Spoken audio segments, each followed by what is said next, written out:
We are at a nursing home north of Oslo. Systematic use of the SET concept has given almost unbelievable results in the treatment of the elderly. For et halvt år siden så fant vi ut det at nå skal vi få oppheng rundt. Daily exercise and activation of this patient is only one example, explains physiotherapist Reidun Gulli. Vi prøvde å få inn oppheng der som... The nursing home installed a Therapy Master suspension system in the different wings and in the rooms of patients with fractured hips. After that, things began to happen. Og etter det så begynte det å skje ting. For 10 måneder siden så fikk 10 months ago, this patient had a stroke, explains her nurse, Liv Samuelsson. When she came to the nursing home, she was not even able to sit on the edge of her bed. She had absolutely no sense of balance. Now she can walk on her own without any support.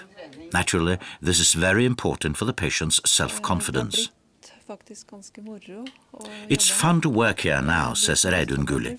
We physiotherapists have time for the more demanding tasks now, whereas the simple activities and exercises practically go by themselves because they have been integrated into the staff's normal working hours and treatment of the patients. And it's nice to get feedback from the staff, who say that they do not feel that it takes time, but rather that it gives them more time. Føler ikke at det tar tid, men at det faktisk gir tid.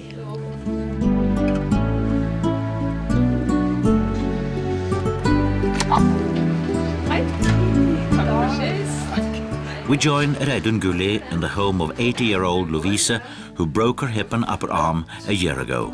Lovisa is an example of what home exercise can do for an individual who wishes to make an effort. Det ganske fantastisk, den The development during the 12-month treatment period has been fantastic, reports Reidun Gulli. Treatment started at a nursing home, but after 2 months, Lovisa wanted to move home again.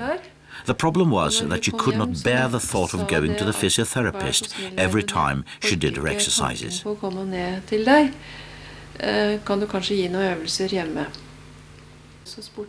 They agreed to hang a Therapy Master from the ceiling above her bed.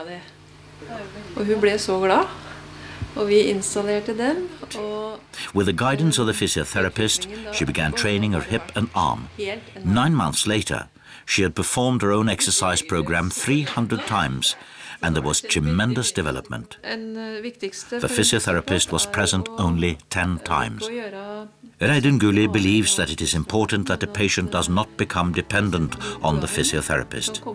Instead, the patient should become independent, so that the physiotherapist's job is to stop by occasionally to check on developments and to discuss the next phase, and of course, to have a nice cup of coffee.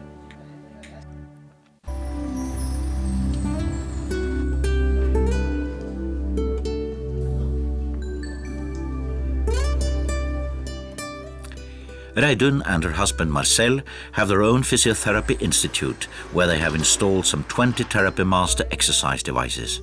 They perform all kinds of treatment, from that of stroke patients and work-related injuries to rehabilitation.